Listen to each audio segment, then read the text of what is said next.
Welcome back in, shit heads! Woo! I can't go as long because this auction that we are doing, Adam, is wearing me the fuck out. Mike came in. He already had a red face before he started this, just from laughing and giggling and messing around with everybody on the auction. Man, we got a sweet auction going on right now. Ty's in it. What's up, Ty? Ooh, yeah, I ain't got any auction dollars for you. All right, no auction dollars for you, Ty. Yeah, I got some auction dollars for you. 23 first for about $50. That's the going rate currently. Yeah, give me $50. You give me a 23 first. Sounds good. We'll call it a day. Why not? Woo, man, the auction is wild. I love it. I kind of wish. Hey, what's up, my guy? I love that. Love that. Oh, the auction is crazy though. It is. It's fun, man. I wish it wasn't like. I do wish that when you bid a new guy, it goes back to 24 hours. But I love the proxy bidding. I love the whole process. It's fun as fuck, man. The only like suggestion or change I'd be is like the reset on the clock should be like 8 hours or something. Yeah, exactly. It should be lower. That's the only thing. Exactly. I don't know if they can do that or not, but yeah, you can change the timer. It's MFL, right? I get told they can do everything.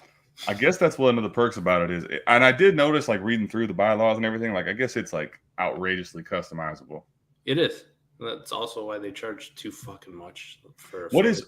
I noticed minus the fees was in part of what are we looking at for the rake? Any idea? It's like $70, right? Wow. I thought it was what it was. Wow. Yeah. Damn. Okay. Imagine that, man. They take rake on that shit, and the website's still garbage. You know what we need to do is we need to get a shit show sleeper type thing for that. A customizable shitty fucking app. Yeah, why not? It's something else, man. The outside of the MFL thing. Mason, you better come back and get him, bro, because I'm telling you, it's about to get crazy. Yeah, if you think this is the end of it. The blood in the streets is just starting, my friend. Like, I don't know if people realize like how much higher these shitty quarterbacks are going to end up going for. It's gross, man. When you're gonna look at like Danny Dimes for damn near $100 fucking when it's all said and done. Mike, tell him, man. Here you go, Ben. Here's an exercise. Actually, Ty, I don't know if you can see it because you're on the new side, but go down to what's this little section called "Select a Player to Auction." All right, go down there. You hit the position button. All right, you hit quarterbacks. Your next nomination is going to be the combination of Geno Smith, Andy Dalton, Teddy Bridgewater, Sammy Darnold. And that's it, baby. There's your saviors. Go get them. Hey, to be fair, we haven't had Malik Willis put on the board yet. I mean, I love this. Customized with tear down options. Kellen Mond hasn't made an appearance yet. Oh, fuck. Why not? Sam Howell, he might still be out there to save you. Jordan Love. Adam, look at least on our side. Matt Corral's going for $26 fucking dollars, bro. $26. What do we? You know what? And that ain't the end of it. I was going to say Desmond Ritter's going for $29 for Did Mariota already come off? No, Ray's got a high bid on him of $36. I was going to say I knew Ray had him earlier for 26, and I was going to guess Mason. He'll probably end up about 50, maybe even higher. Yeah, it's disgusting. The QB situation in this league is fucked. It's fucked. It's a bad time to not have money if you need a quarterback. That's all I'm gonna say. If you don't have the bankroll, I hope you got your quarterbacks. I don't know. Listen. I'm kind of in a spot. I'll just be honest with you guys. Tapped into our shit. I'm in the spot, man. I didn't have my first player won until like noon today. Yeah. It would have been earlier. Who was your first win, by the way? Go ahead and let everybody know. Carson Wentz. Sam Howell was his love, but now the starting quarterback in front of Sam Howell, Carson Wentz, is other true love. You don't think I'm going to get both?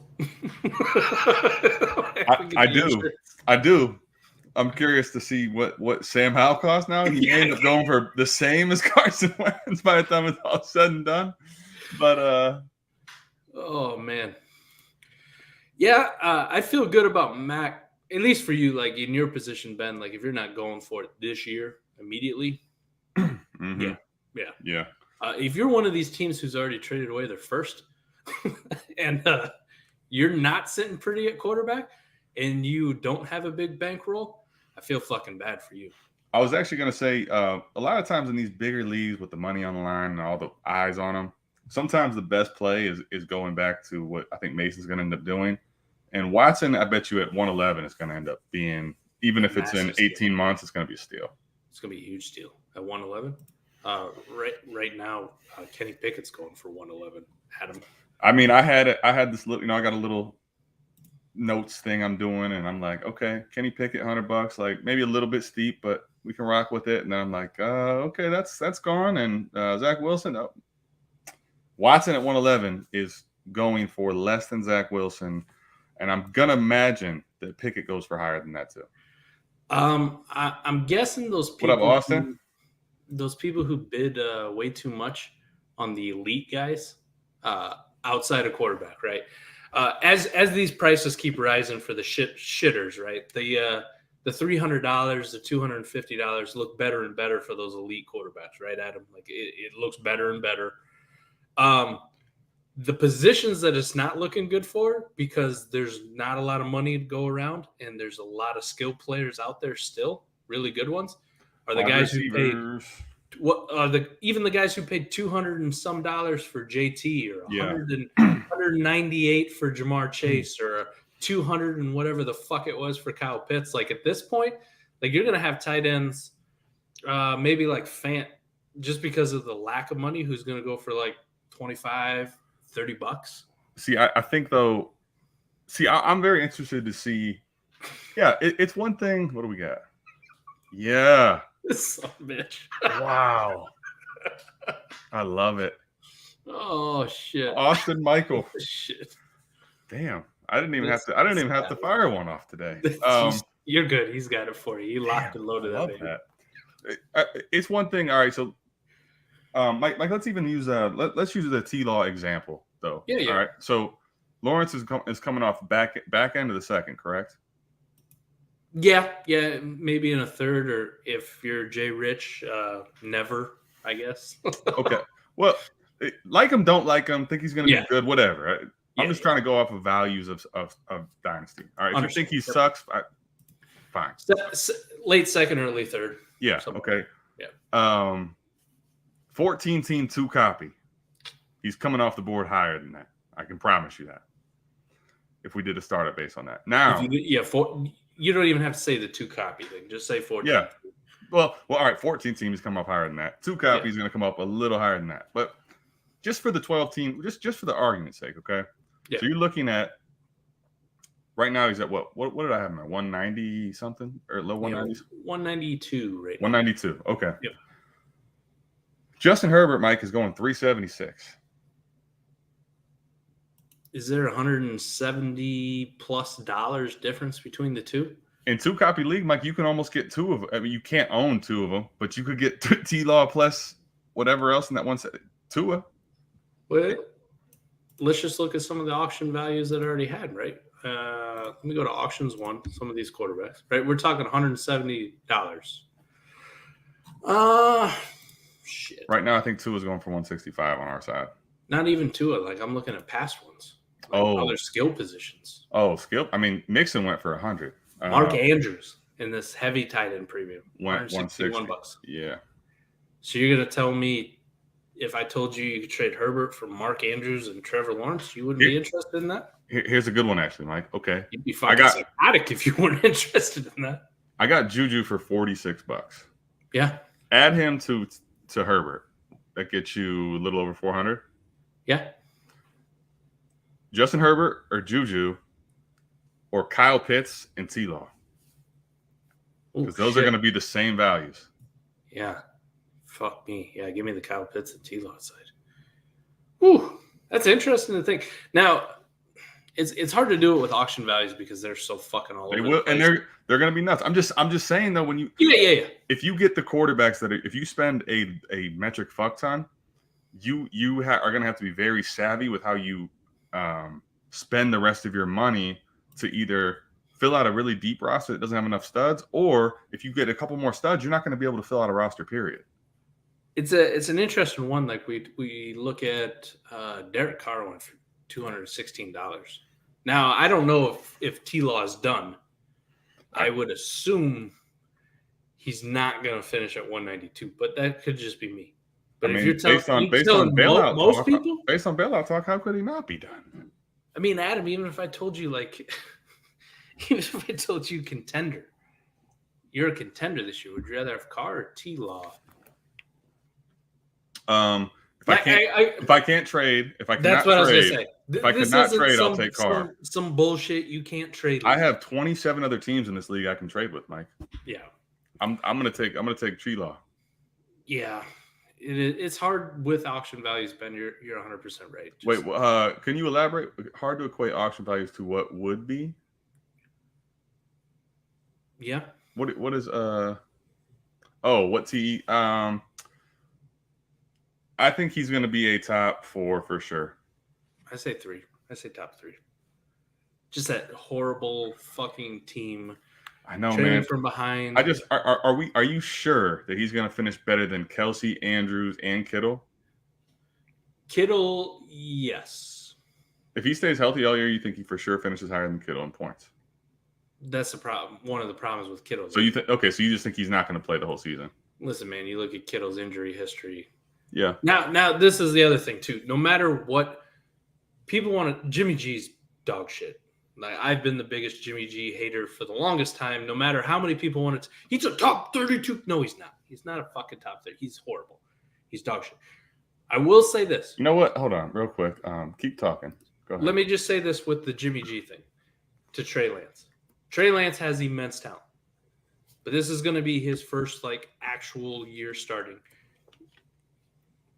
If he gets to start, there's always that stupid fucking possibility of Shanahan and Lynch doing something stupid. But let's just assume he's starting the whole year. Right. It's not unreasonable to say that it's already a low volume passing offense. It's not unreasonable to say that it might be even lower. Okay. Now the efficiency may be better because I do think Lance is a better thrower of the football than Jimmy G. Yep. Definitely deep. And I definitely think his accuracy is, I don't know why people always think Jimmy G's really accurate because I could pull up about 8 billion throws of him just missing. He did it in the fucking Super Bowl, right? He threw the deep pass just a bit and they could have won on the game. But the point is the offense may be more efficient. Lance be more efficient, but I don't think it's unreasonable to say that the volume of the offense may come down. It probably will come down with Trey Lance under center. There's going to be more times where he's going to take off and run. So I think that also just kind of has to project into your Kittle projections along with the injury. I like him as a tight end. I'm just not as sold locked in he's still elite. He's top 3 guaranteed George Kittle.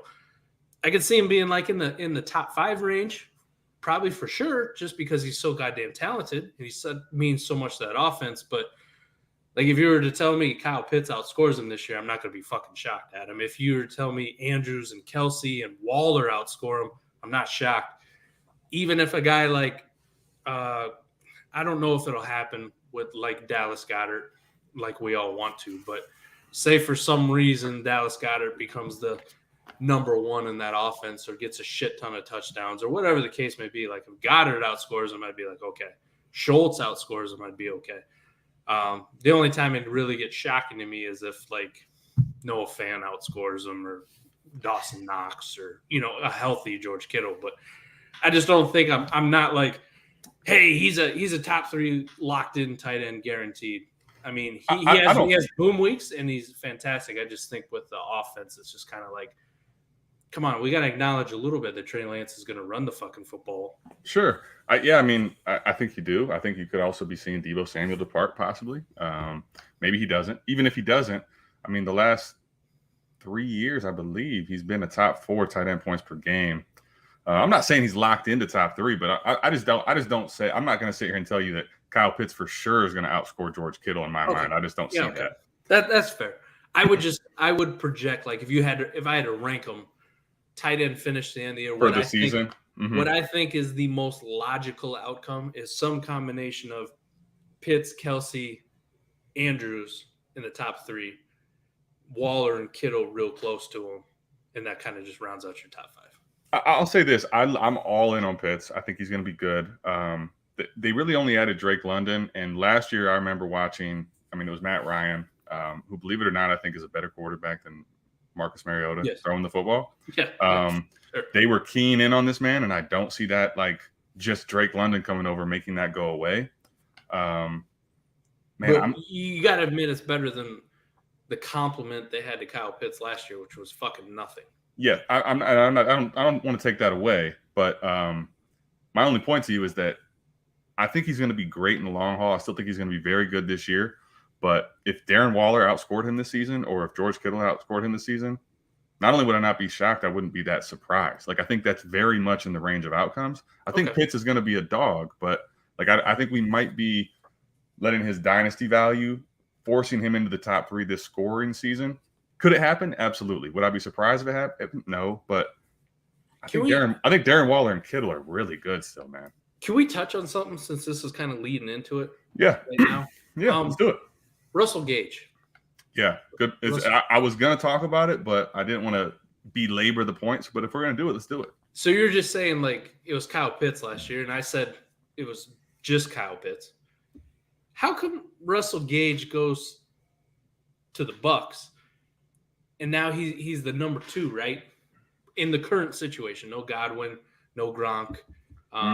Like, oh, he's the number 2 guy, right? You got to go out and get Russell Gage. You got to go get Russell Gage. Atlanta was screaming for a compliment to Kyle Pitts last year, right? Screaming for it. And I know Russell Gage had some moments, but like he was the number 1 wide receiver on that fucking team. Yeah. By a long shot. Yep. And he gave you 11 fantasy points per game. On a team that was bad, a lot worse than the Bucs. I'm not saying Matt Ryan's Tom Brady, but he's a very competent thrower of the football. He's not a horrible quarterback. Mm-hmm. And that team was trailing all the time. Like they were throwing the ball a metric fuck ton. So how come he goes to Tampa and like people are riding his dick now? Like, oh, you got to get Russell Gage. Like, what's so fucking appealing about like other than the situation?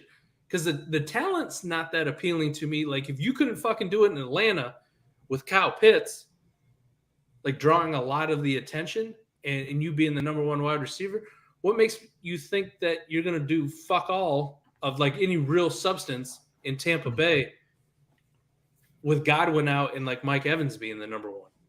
I don't understand the logic to me on that one. But I guess I think where it's coming from is, one, he doesn't cost hardly anything. There's some hype building for him, but even still, he's not costing a whole lot in Dynasty or in – I don't know the redraft landscape as well, obviously, so I don't know how high he's really going now.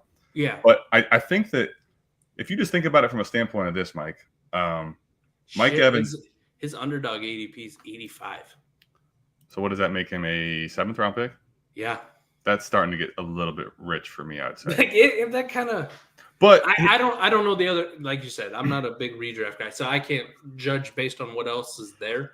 Yeah. I just think like 7th-round pick, like 85th player, a locked-in top 100 player in fantasy football of any kind just seems kind of – I think that this is, I think, where whether the hype is getting too far or not is kind of why this is a discussion is look at last year. He produced with Matt Ryan at quarterback when he was looking not very good. And they couldn't keep – I think part of the problem was that offensive line couldn't keep him upright very much, and he can't move. Okay, yeah. And in Indy, I think it's actually going to be better because they could probably keep him upright a little bit. Yes. Right? Yeah. Carson Wentz enjoyed a very nice protection rate. Exactly. And so – but now move over to Tampa where Brady has been known to support a lot of mouths. And right now, like last year, it was Pitts and Gage. Right now, it's Evans and Gage. Like Godwin's not there. Yeah, there's maybe Lenny out of the backfield stays healthy and plays a whole season, but like there's not a lot of options. So I think fair enough. Brady supporting a bunch of guys is the reason I think that there's a lot of hype building. But if it's getting to the 7th round in redraft, I would be with you that it's starting to get too real. The hype. I don't know, man. It's just a weird one for me. I mean, he's not big. Okay, he's not fast. he's had multiple years of extreme opportunity in what I believe is like an above average offense in Atlanta. Like it's nothing special. And you mentioned the offensive line's dog shit. Right. But it's still it's been a bad defense for a long time. So they've always been kind of pass heavy, and we got to throw the fucking football. And like, I mean, Cordell Patterson was a fucking thing last year, and remember he's been dead for like 7 years. Yeah, it's been a while, and he became a thing. Why wasn't Russell Gage ever like more than just a whatever? I mean, I get it, man. If it's 10 points, 13 points from a wide receiver and he costs you nothing, I'm in too. I see a lot of like hype on Twitter, and I get people ask, why don't you have Russell Gage ranked higher? Why don't you? And I'm like, I'll tell you this much, man. If you're mad about it now, if this is where you're at now, Jesus Christ, just wait, because it is June, my friend. August. And to be fair, because guess what's going to happen? The whole time, let me give you one last piece, and we can get on to something else. Godwin stuff is starting to surface. The stuff we've talked about. That gets bigger. That gets bigger. Gage gets bigger. Once it gets confirmed that he's not playing, Godwin will not play until the end of October, maybe November. They want him ready for the playoffs. That's only going to hype him up so much. Did you get to see Nate Liss's video on Chris Godwin? I did. Yeah, it was just a funny moment because I'm in the Discord, so I tagged him and I'm like, I feel like you made this video. Right at talking to me, like just at me next time, and he just responded. He was like, "I did make it for you." I'm like, "Son of a bitch!" Tell him, cool moment. You should have told him you felt like what's his name, Frederick Weiss in the Olympics, just standing there. I did. I was like, Jesus, man. I was like, you didn't have to dunk on me that hard. That I posted like the Shaq gif on Dudley. Oh yeah. Throwing the ball at him. I was like, you dunked on me in 6 seconds or less. Like that's, or in under 10 minutes. I was like, that was impressive because it was only like a 9-minute video or something. You just responded something to the effect of like, my dad always told me if you're going to dunk on somebody, do it under 10 minutes. Boom. This is why I fuck with Nate Liss, because he's fucking pretty cool like that. If you want to see, I did see the Godwin one. If you want to go see Nick dunk on me, similarly, he did a JMO video, and it was. I was in his GOAT tier chat the night prior, talking with a bunch of people about JMO and why value suppression. And he, once again, the very next day on Saturday, did a whole video just JMO Williams. You got to go check it out. It's pretty good stuff. Similar to the Nate List thing. Ben hits. I have no complaints here. I do think every auction or every startup should be auctioned. I'm a big fan of any auction best balls.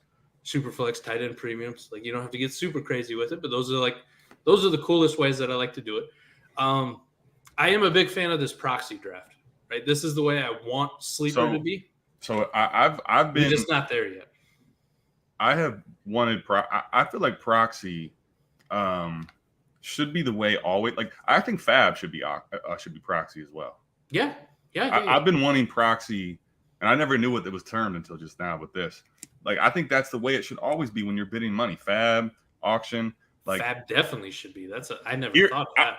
Davis Mills is a perfect case in point last year. It's happened to me a bunch of times in years past where, like, you're strategically thinking, you know what, I'm going to go get this guy. And you spend 30% of your budget, but no one else was going to give more than 5. Nobody else. So I shouldn't. Why do I have to lose 25% of my budget now? Yeah, I like proxy a lot.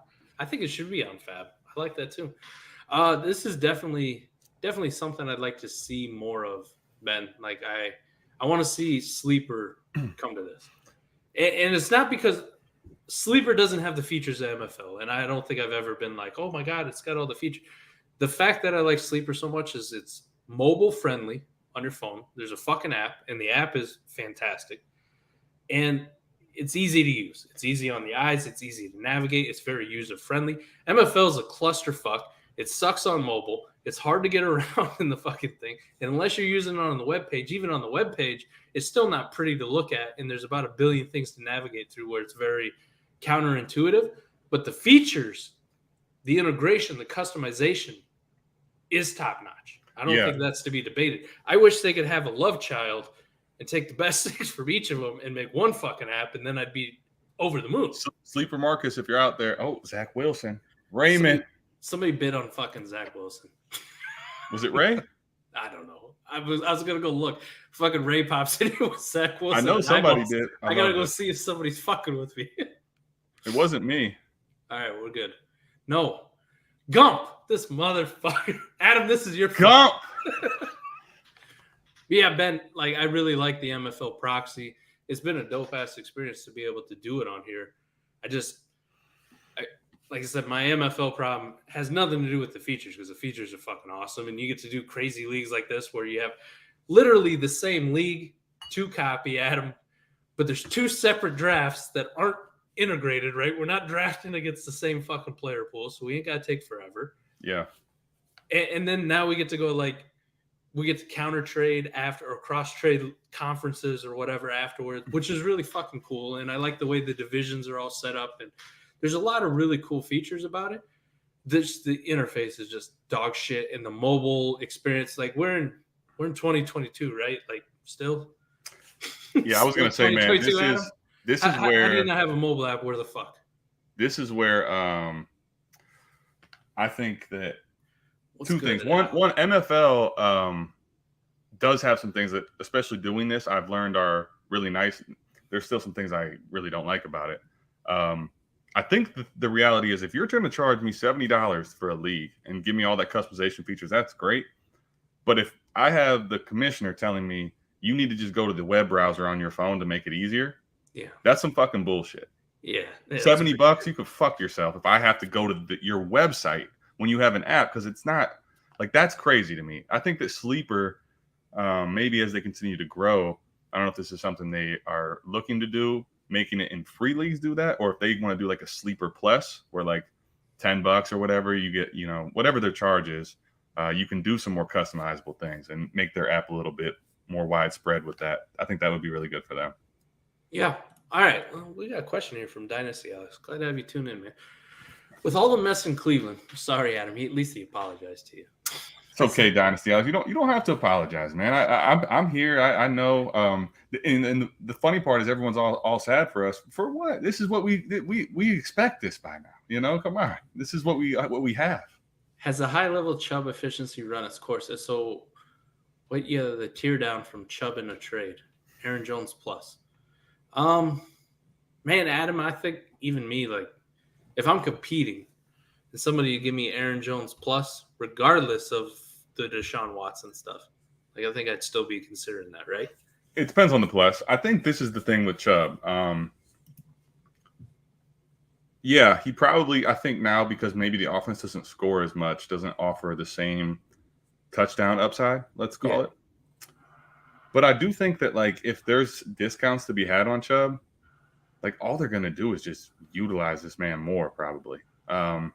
He may not have that high-end upside as far as touchdowns, and I don't think we're ever baking him in to be this pass catcher. I think he could be a low-end RB1 still, somewhere in that back-end RB1 range, maybe high-end RB2. I think he still has a couple pretty good seasons left, but if the plus is nice enough here to go to Aaron Jones, sure. But I think for me, if I have him on a contender, I'm probably riding that unless the plus is very significant on the trade like this. And if I'm rebuilding, I'd be trying to move off of Chubb sooner than later. I always kind of get the feeling with Nick Chubb, I don't know, is it sacrilegious to say that I've always kind of felt like he's a better NFL running back than he is a fantasy running back? No, I said that on one of our Heisman chats back in the day with Ray. That's exactly how I feel. He's always going to be a better NFL running back than he was fantasy running back. Until this year, if Watson would have played the full season, maybe we would have saw it. Just because of the offense being so much more explosive and efficient, and in the red zone more. And I think that the thing with Chubb too is, man, he's always had so much focus on him. Like, even when Baker was there, right, when it was good, you're focusing on taking Chubb away. If Watson's playing, you can't necessarily do that, and he still has this breakaway ability where you could have saw him really take loose this year. I think now it's just going to be, him grinding yards out, where he's not going to he'll still break some, but it's just going to be gross for him because they're just going to be boxing him in. Well, let's give the man some options on like what to trade down. Okay. All right. Josh Jacobs is the easy one for me. Yeah, I would probably listen. I think Aaron Jones plus on a contender is still a good one because Aaron Jones is probably still. It depends. To me, it just depends on the plus, though, right? Dude, listen to your podcast with Ike and Gene this week. Got me really excited for Aaron Jones, and I don't think his value's like coming down anytime soon. I just think it's going to be on the way up through August. I still am in on him on the contender, the redraft side, if you want to call it that, right? I guess in Dynasty, you kind of have to pause and get worried based on the age. But man, if I have him on contender, the other thing with him is why would I move him? Like his Dynasty value is so gross. He's gonna be good this year, I think. So yeah, if you can get Aaron Jones plus, like I don't know, what's the plus got to be here, Mike? Though let's answer the question. Well, they're both older running backs, right? Chubb's Yep. 26, Aaron Jones is 27. Yep. Yeah, 26 and a half almost. Aaron Jones is a half a year older. Okay. So, I mean, who's got more wear and tear on their body, though? I would say probably Nick Chubb. You know what? For being younger, he may have more. He definitely has at least as much. He may have more. Well, he didn't play a lot his rookie season, remember? They had to trade away freaking Carlos Hyde to get him out there. Well, yeah. I mean, he had 192 carries his rookie year, 300 carries the next year. And then, 2020 toward his ACL? Yes. Or no. MCL, yeah. Sorry. MCL. And he missed, 4 games? Something like that? Yeah, he had a MCL sprain. Sprain. But it cost him time. He tore a ligament. It was maybe 6 games, and then they took it, and he played out, only missed 4. But yeah. And then last year he missed a few games, right? Missed 3 games. I don't remember what they were all for. Had like a groin or something. Maybe not a groin. I don't know. These fucking running backs always seem to have a groin. He missed 4 games. I don't remember what the fuck they were for. Or 3 games. 3 games. Yeah, he missed 3 games. I'm trying to remember now too. Shit. Injury history. There we go. Fuck it. Here's Austin Michael. If you gave me 2 seconds, oh my gosh, yes, I would take that. Aaron Jones in 2 seconds for Nick Chubb? Fuck yeah. Send him. I mean, my question to you was going to be, Mike, if you get something in the second range, is that enough for you to do it? Or are you just going to stay with Chubb? I'd like to get something that would actually put points on my team, though, and I ain't got to make 2 moves. So let me ask you this: is it like does Christian Kirk get it done, or are you talking look a little bit north of that? Like a little bit north of that would be preferable. So what? Like trying to think here. Juju. Definitely Juju. Yeah, I definitely do that. Man, could I get the shot on like Michael Thomas? See, okay, but let me give you guys a quick. Yes, Michael Thomas, I would do that too. But let me give you guys a quick thought here, though. I just want to make sure we don't box yourself into like for sure avoiding picks on the contender side. Yeah. Know your league. Know your league mates. If you are telling me it's like one of these home type field leagues where picks are dust, fine. But a lot of times, if you know your league, you stockpile a few seconds. And I got 3 seconds on a team I'm trying to contend with. I got people coming to me right now. I'm not going to mention any names, Senate, trying to come to me and get all 3 of them. Good. I'm going to hold. There's still currency, and we still have. It's June, people. Just chill. We have a bunch of time before you have to form a lineup. Brandon Cooks for sure. Brandon Cooks. I would do that one easily. Brandon Cooks, Juju, Michael Thomas. I'm trying to stay in like that 10th range. What about Chark? Is that too low? Yeah, I think that's a little bit too low for me. I would agree too. Well, this is an interesting one. How much you want to risk it? What about DeAndre Hopkins? I might. You know he's missing time. I might pass, man. I might pass. Do you think the fall off? I think it's a good offer. I'm worried, man. Like I was worried before this, Mike. Let me just say why I'm worried about Hopkins. I was worried he was cliffing before this.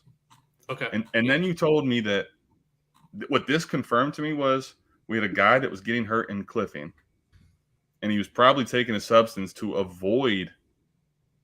help the injury and like get himself back right. Yeah, from falling off. Yeah. And he still wasn't able to, and now he's missing 6 games. Now listen, I guess like to me, if that's the best you could do, I mean I consider it, but man, Adam what if he cliffs though and he's dead? Just go follow me along here. Just a Okay. second. Go Just a ahead, second. yeah. Was he actually cliffing before he got hurt though? Let me just read off some numbers, right? These are Yes. just fantasy points. Week 1, 26. Week 2, 15. Week 3, a down game, 5. Then 10. But then 20, 20, 18, and then he got hurt. I fully understand, but what happens a lot of times with these guys that are really good that get hurt and then they cliff because of what? The injury. Nagging injuries. Yeah. Julio Jones, right? Yes. But Julio is also like a guy who's had like a lot of hamstring problems, right? And he's played through them though.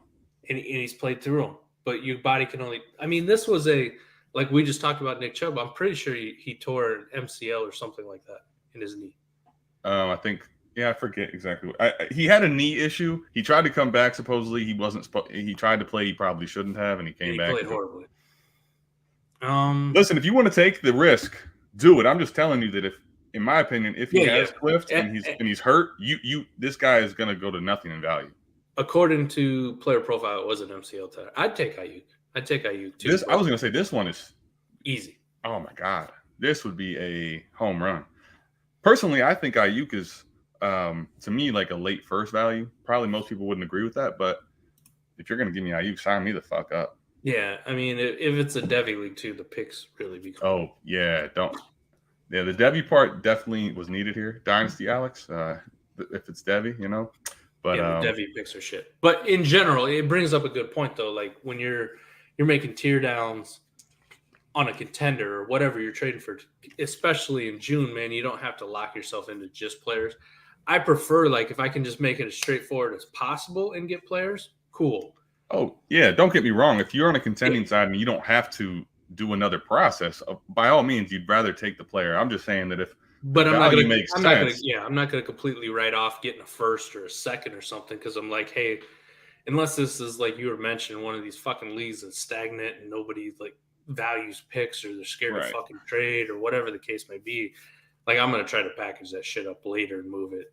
It just my preferred way is like, hey, if you give me fucking Aaron Jones and Brandon Ayuk for Nick Chubb, this is the base of the deal, I'll send it. Like it's an easy one. I don't have to make too many moves.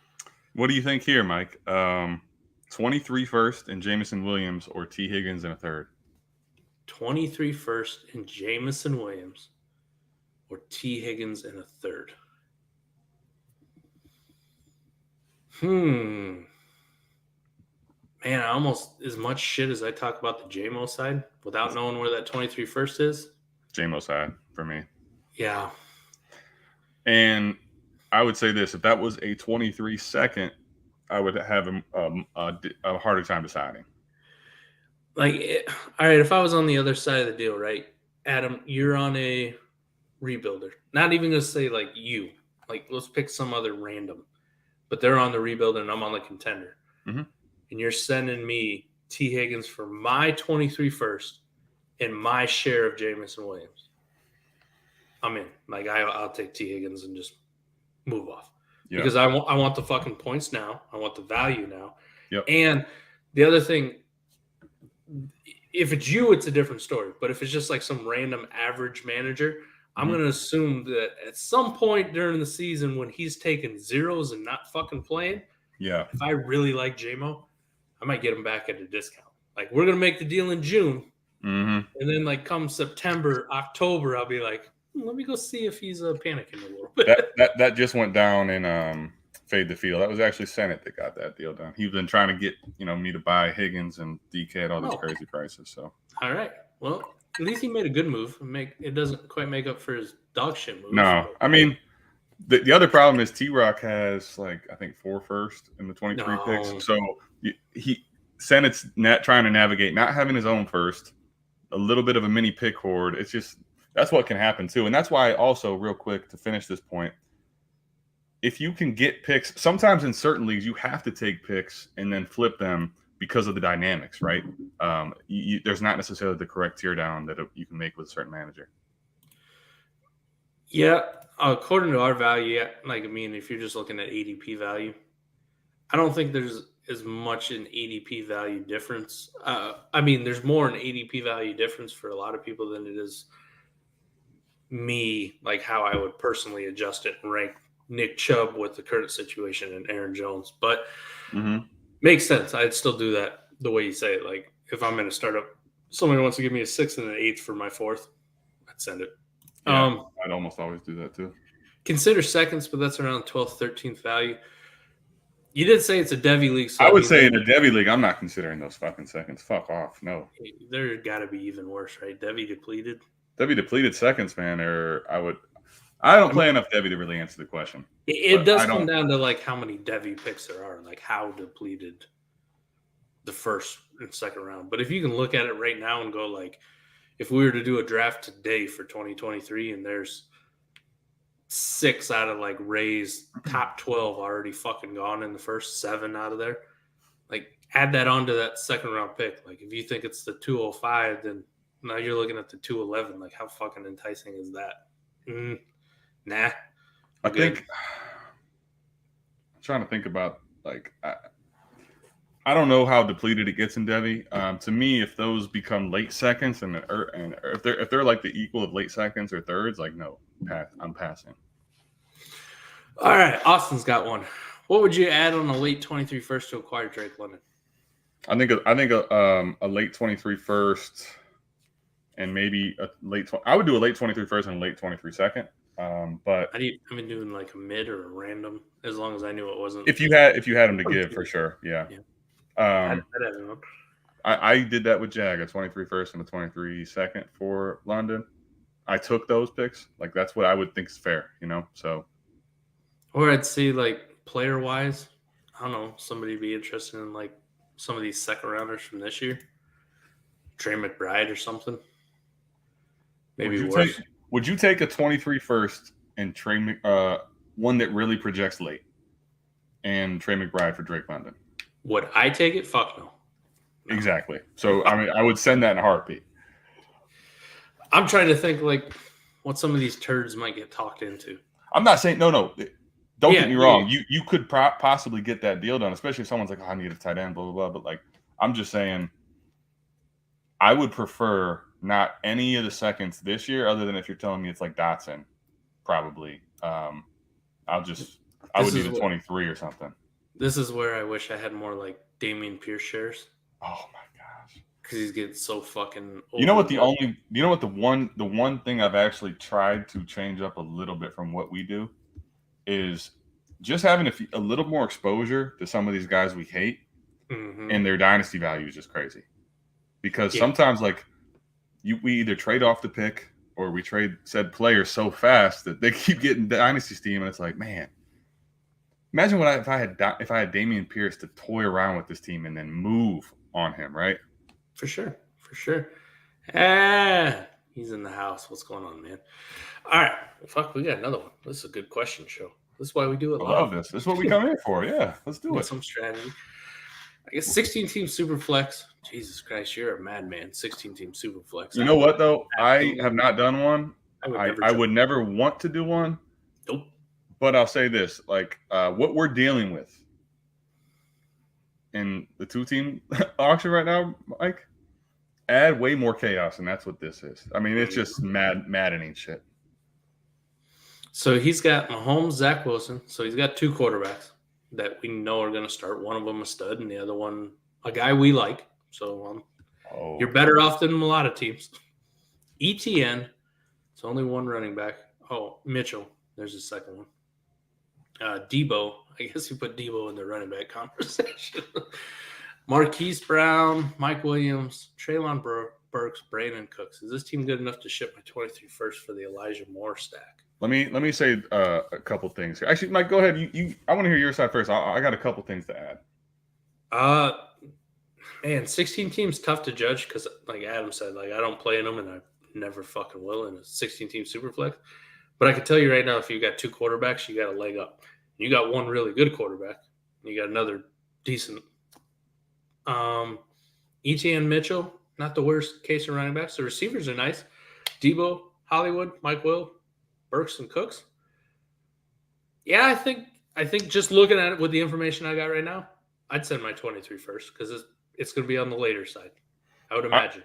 There would be a couple things I need to know first. One, like these pieces are all nice, but let's say you get a Travis Etienne injury, or Travis Etienne ends up not being very good, or isn't given targets, isn't given touches, right? You get a Brandon Cooks injury, a Marquise Hollywood Brown injury. Like, what is your depth like? Can you afford it versus the league? And then my second thing would be this, man. I don't play in them, but man, if I'm in a 16-team Superflex league and I have Patrick Mahomes, I'm going to be the tear down king, because I am going to move Patrick Mahomes for a quarterback in that third, fourth range, and I should be getting back a absolute fucking stud in return. And I think in 16-team, as much as quarterback is awesome, like Mahomes, depth is absolutely king. So if you can get if you can get basically a quarterback in the round 3-4 range, and you can also get a stud in the round 3-4 range, I think that's, you might even be able to get more than that for Mahomes, man. What if you don't even get a stud? What if you go with multiple pieces, like something like Derek Carr, Josh Jacobs, and Darnell Mooney? Yeah. You know what's crazy, Mike, is I know you can get more than that. But even still, I think that's a good example of, like, yeah, you could get Derek Carr, Josh Jacobs, and Darnell Mooney. You can probably get, if you go down to Tua, just hear me out. I know you're going to have Tua and Wilson, so you're a little scared at quarterback. But if you go down to Tua, my guess is you can get a top 15 receiver and a top 15 running back. So like a Cam Akers, he's RB15 right now. Okay. Wide receiver 15, DJ Moore. Tua, DJ Moore, Cam Akers. I'm just saying, I think if you can get that deal, it's an absolute smash. But I think in that range, it obviously depends on 16 teams who has what pieces and stuff. But I like it. I would be exploring that. Shane, glad you could join us live, buddy. Appreciate it. What's up, Shane? All right, Austin had a follow-up. He really likes London, and the owner covets him. I added a random second, and he declined in 23. He was thinking of adding one more 23 second and try to get him. So a late first and a couple 23 seconds, just random ones. You still in for getting Drake London? I think we're getting to the ballpark where I'm starting to get a little bit. I would listen. I don't dynasty this way. Mm-hmm. If you have gone the 4D route and you've built a team and now you have picks to play with, and you're really sold on going to get Drake London, I feel like this is probably absolute top dollar for me. And it's no, to me, the problem with a move like this, Austin, is I'll say this: it's just, I just don't do this. I don't want to consolidate a bunch of my assets into Drake London, who I think is going to be really good, but we still don't know, man. Like, you're paying for every piece of his rookie hype right now. So is it a fair deal on the surface? Yeah. If you know those 23 first or seconds can't be early, sure. But I just think too many of those type deals can end up bad for your team. For sure. He said start 11 for the record. 16 Jesus, 16 teams start 11, Mike. Yeah, these guys are nuts. You guys are fucking sick, Mark. I mean, I love it, but bro, I don't even know how. I'm gonna guess there are gonna be some starters that are just gonna be so gross some weeks in these bye weeks. Oh my god. For sure. Yeah, don't speak that ETN. I'm just giving you a couple scenarios. That's all. I apologize I love ETN. ETN only rocket ship. Look at this. ATM gets all the shit again. I'm sorry. I apologize, shitheads. Oh, man.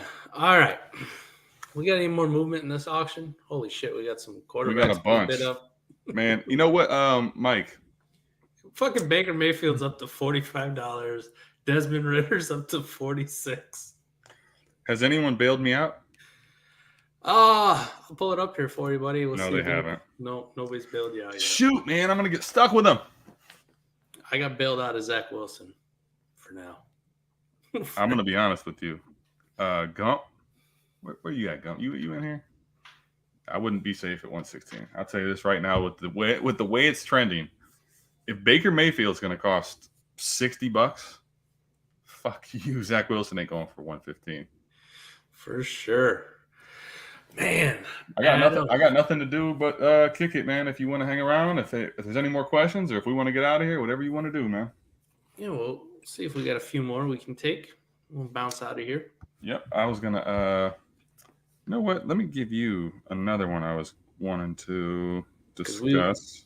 We'll be back with the AMA on Tuesday. We got more. Yeah, we'll be back. Don't you worry. Oh, here you go.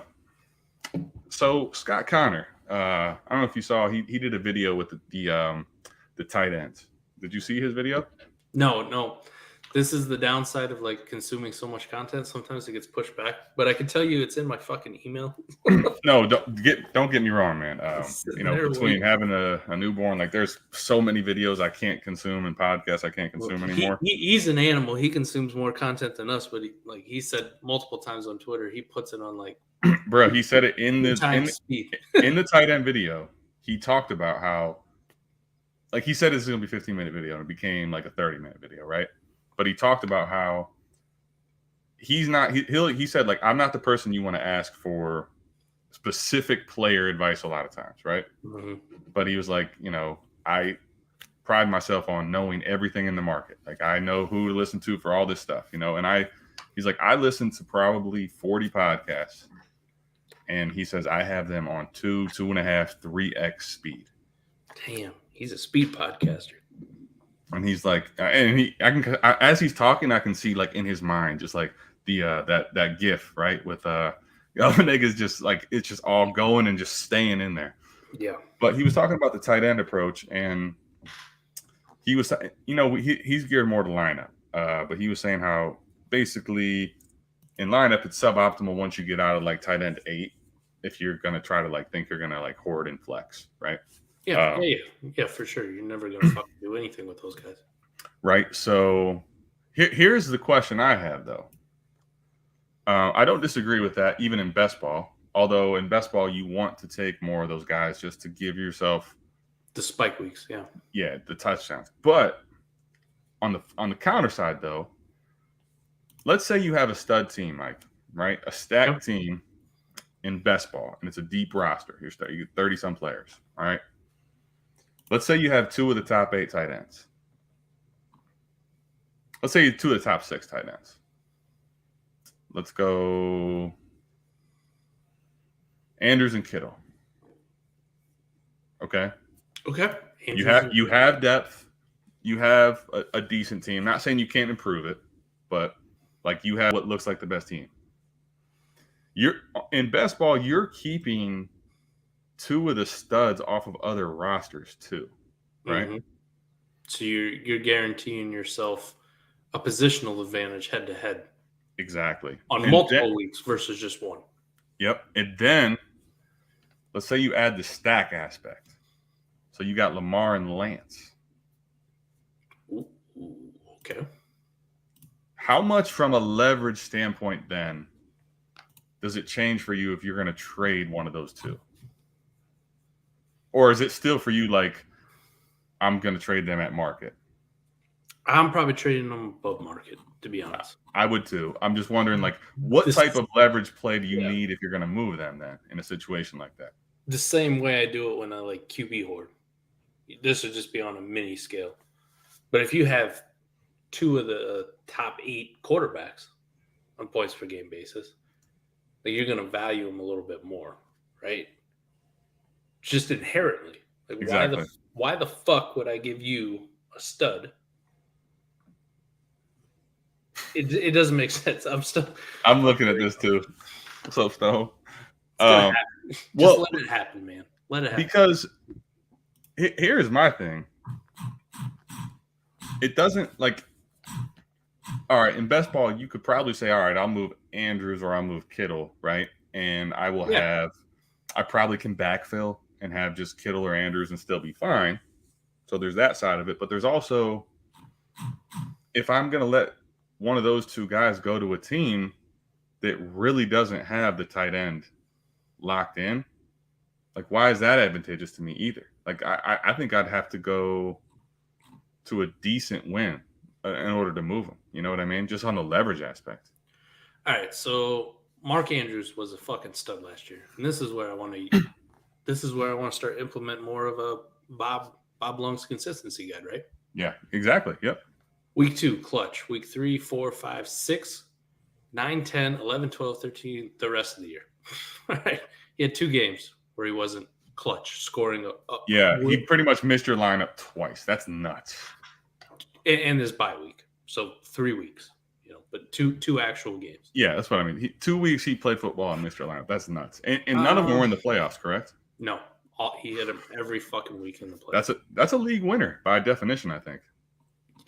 Yeah. And this is just regular like PPR, not tight end premium. So it doesn't really matter. And his cost last offseason was nowhere near where his value was, right? Let me look at Kittle. Because he kind of had a rough up and down. He had some very big boom weeks, but he kind of faded in the playoffs. Yes. All right. So weeks 1, 3, 9, 10, 11, 13, 14, 15. So 8 out of 18 weeks, including bye. So he didn't have a very good rating, 57%. But let's just pick some other top 6 guy, right? Because he had injuries and stuff, and we talked a little bit like some of my concerns on George Kittle in the past. Yep. Pick another top 6 guy. Okay. So what's Waller was hurt. I was gonna say, because here's the problem though, Mike. With the tight end landscape, the top 6 are Waller and Kittle, who currently have this bad look on them, and then you have Pitts, Kelsey, Andrews, and who's tight end 6? I'm missing Hawk. Well, let's look at Pitts and take away the rookie being 21 factor. Let's just look at him like he's a regular tight end because he was he was good. He was really the only thing he missed was touch. He's got positive touchdown regression coming. Yeah. So his consistency would have been 2, 4, 5, 7, 9, 10, 13, 14, 15, 16, 17. So 11 out of 18 weeks, including bye. So a lot more consistent, 65%. Now let's pick some of these other turd tight ends. Like name some guy in the, I don't know, who the fuck was tight end 12 last year? Freiermuth, I think, actually. Oh, I bet this one's bad. Let me find fucking Pat Freiermuth on here. I bet it's not. Wasn't he like tight end 11 or 12? Something I could be wrong. But, them guys are all kind of the same. All right, yeah. So you got 8 weeks out of him. So George Kittle last 57%, 50%. But he only played in 16 games. But the booms with Kittle are no doubt better than the booms with Freiermuth. How about Gesicki? There you go. That's what Dynasty Alex just threw it in. 9 weeks. 9 weeks. If you hit. All right, Travis Kelce. Actually, you know what? Let's look at more top guys, right? Wait. Actually, hold on, real quick. Before we move into that, which I still want to do, let's just think about Bob Lung's consistency guide here. And one of the things I've been thinking of is trying to stack inconsistent pop guys with consistent guys, and kind of making that team. So actually, what you're telling me, Mike, really, as I start to think about this, is Kittle and Andrews are a perfect pairing. Because Andrews is secure as fuck at tight end. A boom and a and then when Kittle booms, it's going to help you significantly. And if he misses, you're still secure at tight end. Yeah. So your top 3 in consistency last year: Andrews, Kelsey, I'd imagine. He's already got these ranked. Let me pull him up here, and he's got that advanced stat too, the X consistency, which I like. So that's what I'm going to go off of. Your top 3: Andrews, Kelsey, Gronk, Schultz, and Waller. So wait, Andrews, Kelsey, Gronk, Schultz, Waller were the top 5. Yep. Wow. So his X consistency, I don't want to get too much into it, but basically it's the number of above average weeks, and then also factors in total fantasy points, right?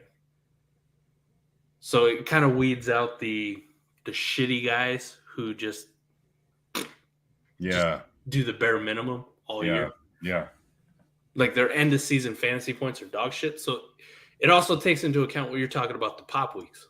Like Mhm. George Kittle is just outside the top 5 See, when he has a horrible consistency rating of 57%. because I'd imagine, like, I don't know off the top of my head, but I can think of at least 3 or 4 weeks where he was easy tight end 1.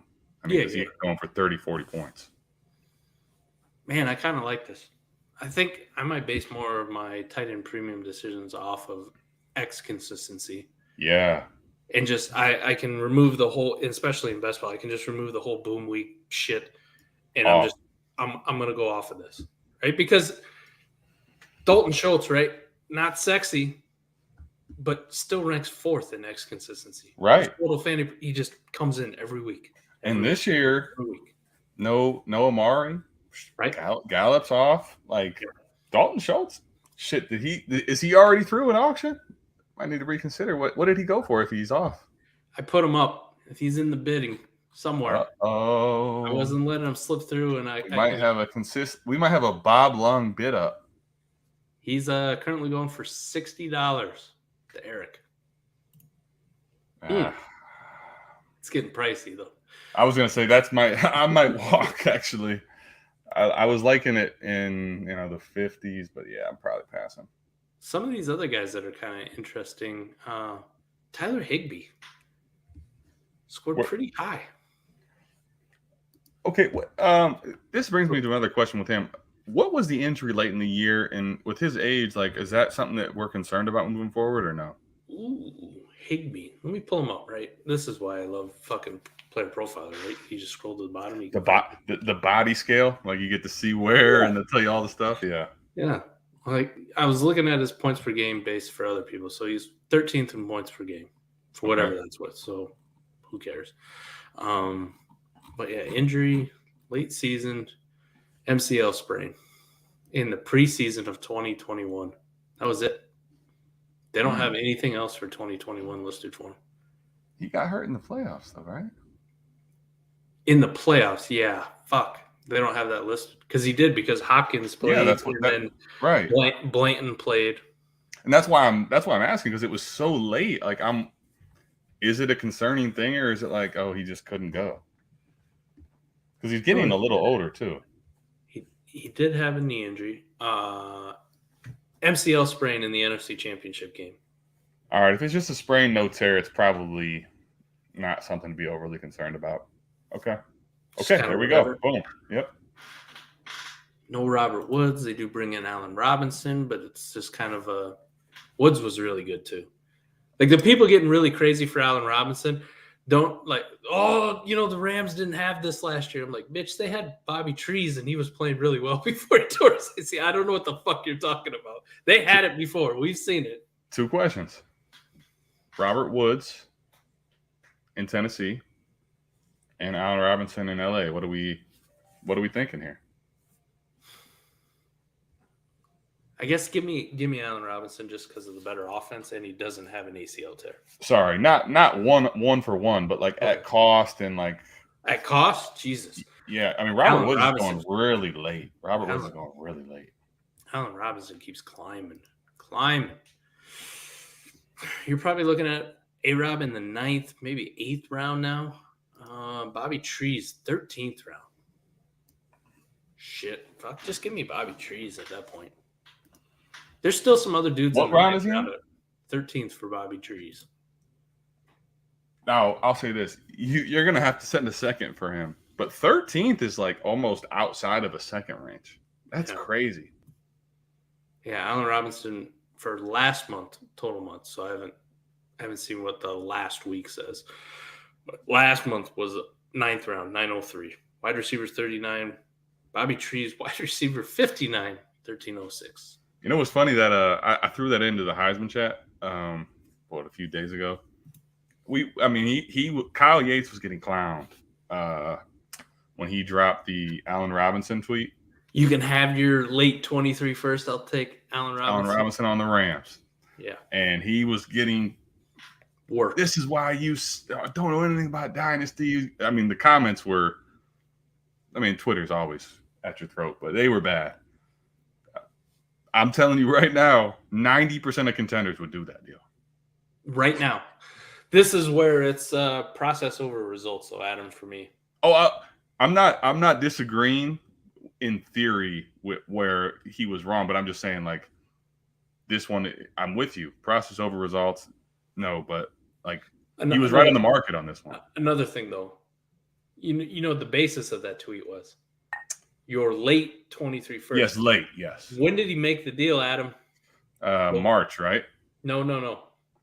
February? Last year in season, November. Oh, damn! For real? November. Before the Oh, trade deadline, he made. so he made. Allen Robinson was still on the fucking Bears. We didn't know he was going to the Rams. I didn't even know that context. And he's like, it's a late 23 first. How the fuck do you know November of?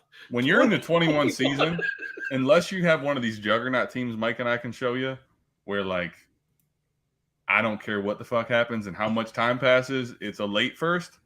You don't know that your first is late in 2021. Stop it. You know, one of the other things too. Stop it. Get some help. We don't know one the big thing. We don't know where the fuck that pick is. Truly. The other thing, we don't even know what's going to be there in the 23 class. It could be really good. From his team standpoint, I'm not going to argue that point. I thought the tweet was just a generic tweet. Like no.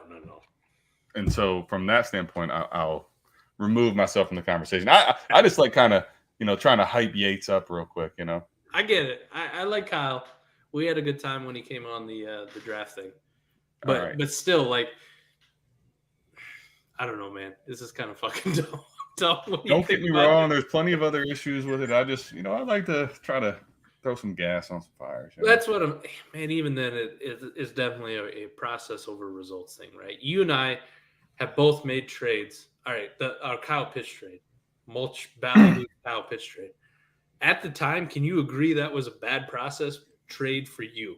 Here's what I'll say, man. The Kyle Pitts trade, I think, is equivalent to the T-Law bid up.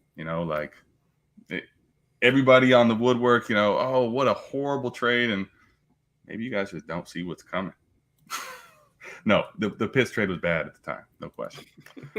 But now Pitts is a first-round startup, and that I would do that trade in a heartbeat. But that wasn't – hindsight's always 20/20, right? Like, you can't always just go off of that. It's what are the values at the time, and why are we making the trade?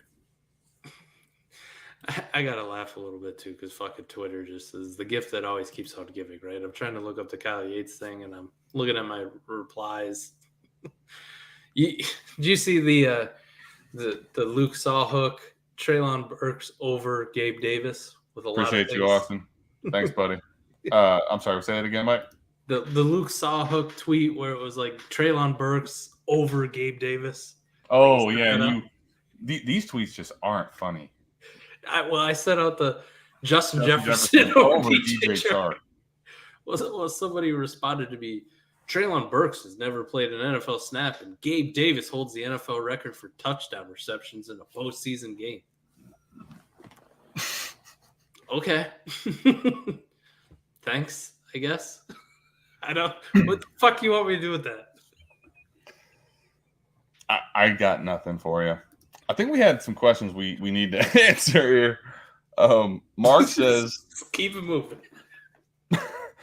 I mean, we could go down a dangerous rabbit hole with Twitter, because I think Twitter's amazing and crazy all at once. Yeah. Would you guys move Waller or Cousins on a team with 423 first? Can't seem to get anyone to bite for a first, or Sky Moore, JMO Ranch. I mean, listen, I think they're both sell candidates on a team that I'm rebuilding, right? But like, if you're so like, here's something, especially in the sharper leagues and this time of year, like your hand's already being played, right? Like, everybody can see what the fuck your cards are. You're gonna have a hard time getting someone to pay up for Cousins or Waller right now. But it's June, right? It's June. Yeah. Mike's just talking about how, Pitts is gonna definitely outscore Waller. Okay, but what happens in August? What happens in September? Like, he may. Christ, you're savage. You like that? That's all right. I wanted to throw one Mike shot in, because who was it that Somebody Listen. threw a shot at Mike today. I was shocked at Austin Michael. Listen, the trade show is going to be out in a few hours, and you'll see why Adam's so goddamn salty. I love you, buddy.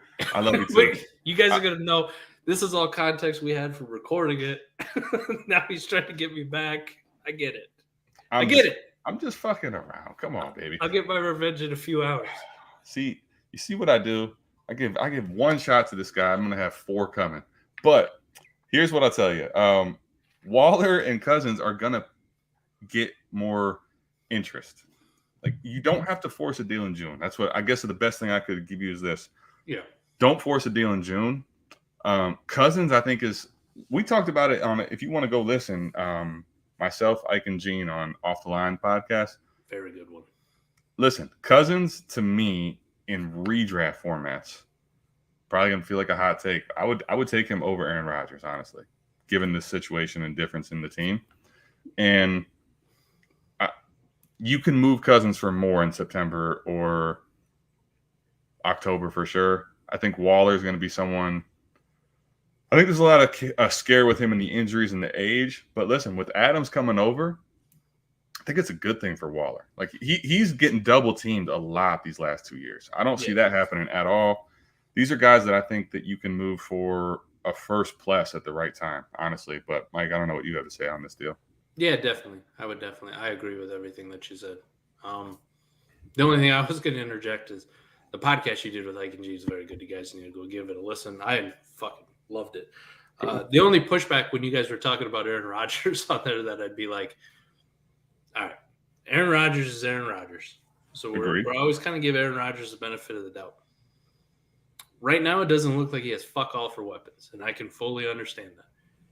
But I also I know Aaron Rodgers has elevated absolute fucking nobodies to starring roles. Like Jordy Nelson. Okay. Okay.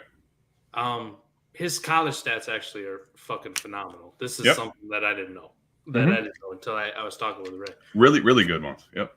But let's just say in general, for the average fan at the time, Jordy Nelson was kind of an unknown and just not really ballyhooed, not really hyped up, and kind of came out of nowhere. Randall Cobb, another guy, kind of a do-it-all weapon at Kentucky. All of a sudden, it's like, holy shit.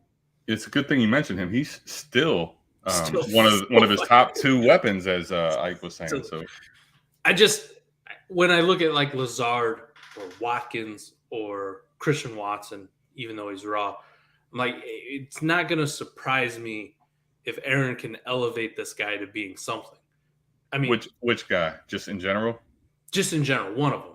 Okay, gotcha. One of them into being something where you're like, oh, his receivers aren't that bad. Well, and it's not so much the receivers. I'm not saying that they're trash. I'm just saying they're just kind of, we don't think of them very much right now. But if at the end of the year you're like, God damn, Allen Lazard's pretty good. Well, how much is Lazard and how much was Aaron Rodgers? Because I always think back to Devontae Adams was a fucking bust and a nothing, and nobody wanted anything to do with him for 4 fucking years. Oh, these are good points, man.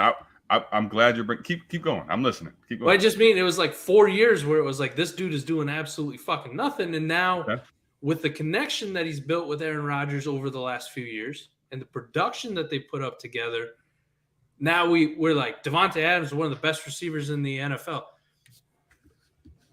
If Devontae Adams goes to the Raiders and doesn't have a very good year and like really falls off or regresses, I'm not going to be shocked. I'm not predicting it at all. So don't fucking take it that way. Yeah. I'm just saying, like, sometimes I don't think we give Aaron Rodgers enough credit for like what he does for those receivers. Like, I have multiple things I can look back on my memory and go like, who the fuck was this dude? Oh, Jesus Christ. Now he looks really good as a wide receiver. Well, how much is it's kind of the Tom Brady, Bill Belichick thing. We're like, who made the dynasty? Oh, it's all Tom Brady or it's all Bill Belichick. It's probably a combination of both. I just don't know where to put the majority of the percentage on, right? Maybe it's like, chips and dip. Like, you can have both, dumbass. Fuck. It doesn't have to be just one. But fair enough. No, but I think there's a couple things that actually bring me to this. So I think your point definitely stands true, I would say, with Adams, especially. I remember vividly year 2, the hype was getting crazy. People want to say he didn't really break out to year 4, but like in year 3 or year 4 or 5, whatever it was, year 3, he didn't get to quite 1,000 yards, but he had 12 touchdowns. Like he was coming to that. Now, but even still to your point though, like it took that's year 2. I remember year 2 especially, there was a lot of clamoring. Like this guy really isn't it. They may have whiffed with this guy. He's not really gelling with Rodgers. Okay, a couple things about this. Lazard. Let's talk about Lazard first, because I think Lazard may be more to your point, where I think the thing with Rodgers, man, and I said this on the podcast, I think he is like one of the most difficult people in the world to deal with. And I think he's very, very specific with what he wants people to do. And I think for a while with McCarthy, he was so specific that you either are following me or you're following him. And if you're following what he's doing, I don't fuck with you, right? I think that was a divide. And he talked about that, and so did McCarthy. But with Allen Lazard, like I want to actually pull this up, because how long has he been in Green Bay? This will be year 5 for him. I think Lazard, actually, as crazy as it sounds, it could bode well for him because there's a chemistry and trust developed with him. And I think outside of him and Cobb, they don't have that with anyone else on the team. Yeah. So I'll give you Lazard, right? Because I think that's a good point. Even there, though, man, Lazard has been there for 5 seasons, and his best season is 500 yards. So he is capable of elevating the guy. So I think Lazard is probably the one that he could do. I guess my thing is this. I think he's always had a issue with getting guys and him on the same page. And he's very loud and outspoken about, how he doesn't like certain guys. And I think that's my thing is with Christian Watson, especially, whether you think he's good or not, like it takes him a while to get on the same page with guys. Maybe Christian Watson's going to be different, but if he's not going to be on the same page with him, and Watkins, maybe he has a couple of big games in September, but we've seen that before. He's going to get hurt. And this is also Cobb is so old. Like, I'm just worried that Rodgers, even though he could still run an offense, like I don't think he's going to have that upside at all of what he used to have. Understandable. One of the other things I just wanted to touch on is like he doesn't have a fucking choice. Okay, Rodgers? Yes, he doesn't have a fucking choice. Of course he doesn't. But I have a choice if I pick him or not. That's true. I'm just saying he doesn't have a fucking choice about like, I'm not going to go to you because I don't have that chemistry with you. I don't trust you. Like, he doesn't have that choice anymore to drop back and go like, here's Amari Rodgers, who's open, beat his man, but he's a rookie. I don't trust him. Fuck it. Where's Devontae? And then just force feed Devontae, right? Because he's going to drop back and it's going to be like, oh, I don't trust you. I don't trust you. I don't trust you. What's he going to do? Take a fucking sack every goddamn play? He's going to have to throw the fucking ball to somebody. Okay. All right. But this, you know what? This is where it got to my point. We talked about this off air. And I told him, I was like, listen, man, I wanted to talk about this on air. But we also did like an hour and 45-minute podcast. And I know how I am. Mm-hmm. I could have kept us here for 2.5 hours. Going forever. All right. Let's talk about this, because this is a point I wish I would have made on air with that. But do you remember when LaFleur first came over? I love this one. The shade towards Mario Rodgers on one. What? I love Dynasty. That wasn't bad at all. I don't think I'm gonna really touch on this at all, Mike. If you want to touch on Amari Rodgers, you don't want to touch on the Rodgers to Dick Rod, Dick Rod, Rodgers to Rodgers. Now we got Rodgers to Rodgers again. It's just Amari, not a cool name like Dick Rod. Remember the 2019 season though, LaFleur's first year there? Yeah, it was pretty rough for both of them. Especially early, right? They started to kind of get it clicking, and they kind of rode the defense early. Yes. You know who was there in 2019? Who was there? Yeah, who was playing receiver? Devontae Adams and Allen Lazard. Yeah, they only have one of them now. Yeah, and MVS was there, and MVS, was there. All of them are gone. So I want you to think about the 2019 game log. How do I get to this here? It was bad. I'm just going to read it because They got fucking mollywopped by New Orleans to kick off the season. And then they beat the shit out of Detroit the next week, but that doesn't count because it's Detroit. He wasn't horrible. 2019, though, man. It was just rough. Aaron Rodgers barely threw for 4,000 yards. Barely. By the skin of his teeth, 4,000 yards. Mm-hmm. And he had 24 touchdowns. And everyone thought he was dying, and then they took Jordan Love, and then he got pissed off. And yes. And then Aaron Rodgers again.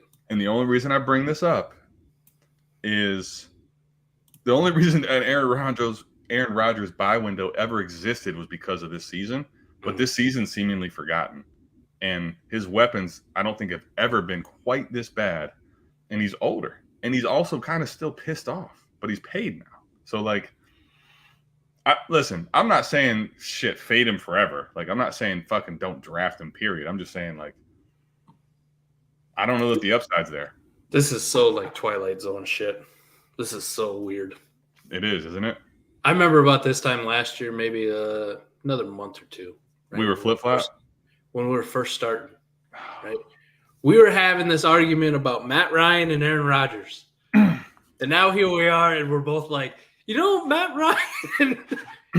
Okay, Ryan is, at cost, at the cost difference, which we know is real, yes.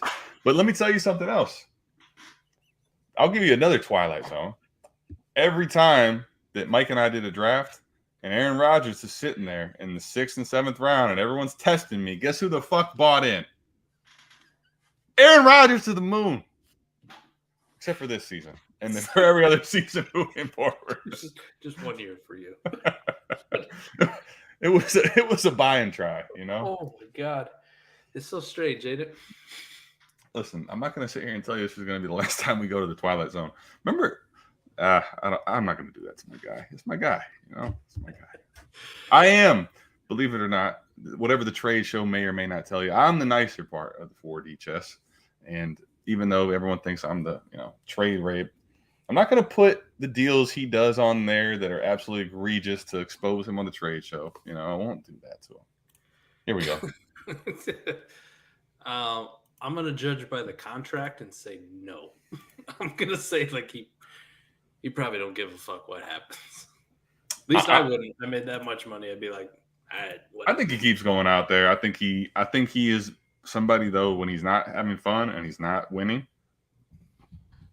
It may be forgotten lately because they've been winning. He's a real fucking prick. And he has been like, all jokes aside, this guy has been one of the biggest douchebags ever the last several years, man. All the shit he's done. Like, I do envision when bad weeks are happening, him going victim up on the stand and, blah, blah, blah. He does that shit. And they did draft for right or wrong, they drafted a guy for him. Like, they're trying, but that wide receiver room is really bad. The tight end room's no better. Maybe Aaron Jones is going to be just God, but I don't know, man. I'm concerned. So he's got about 59 million reasons to not quit. That's just for next year. For just the following season. And then the year after that, he's got about 49 million reasons to not. So, listen, I'm no expert. I'm just saying, like, that's a lot of fucking money. So I'll say this, though. Actually, real quick. If there was an asshole, right? Yeah, with you, Stone. And to answer your question, if you want to predict what a guy is going to do who says, I'll never play for this franchise ever again, and I'm going to retire if you don't trade me. I'm going to go. And then he plays the whole season, and then Adams is leaving, and then I'm going to have a $200 million contract that I'm going to sign. If you want to predict what he's going to do, good fucking luck. How about another weird Twilight Zone moment here? This is what we'll get out on. Adam, I love it. It's the last little nugget here. Okay. If I told you 5 years ago, now just think back 5 years ago. So we are talking, you know what's funny? As we get older, I have to actually think that out. So that's 2017. 2017-ish. So we're talking Le'Veon Bell, Todd Gurley. if I asked you then, who's the bigger asshole at quarterback, Tom Brady or Aaron Rodgers? Mm. Just the way perception has changed in the last few years. I fucking hated Tom Brady. I hated Tom Brady, and I'd be like, this dude's a fucking whiny bitch. He's an asshole. Then he goes to Tampa, and you're like, all right. And then he wins the Super Bowl, and then the whole fucking Tom Brady man in the arena shit comes out. And he starts doing, he's relaxed Tom Brady. He's doing fucking promos and making funny jokes and playing in big golf tournaments, you know. And you're like, Jesus Christ, I kind of fucking like Tom Brady. And Yeah. Aaron Rodgers, on the other hand, goes from like lovable, like loser type in Green Bay, you know, the underdog, small markets, you know, we're the Packers. Been there forever. Having fun, doing the discount double check. He rides with the small time guys, Lambo. Yeah, right. The discount double check is the fucking thing. You fast forward or you rewind 5 years ago. I can guarantee you that pretty much anybody outside of Foxborough. 5 years ago, we're talking a lot of the Deflate Gate and all that bullshit, right? Tom Brady's the asshole, right? Cheating. Yeah, I think that's a good point. I think that oh, here we go. Oh, not this one, sorry. Yes, I love that Dynasty, Alex. You're correct. I agree with this.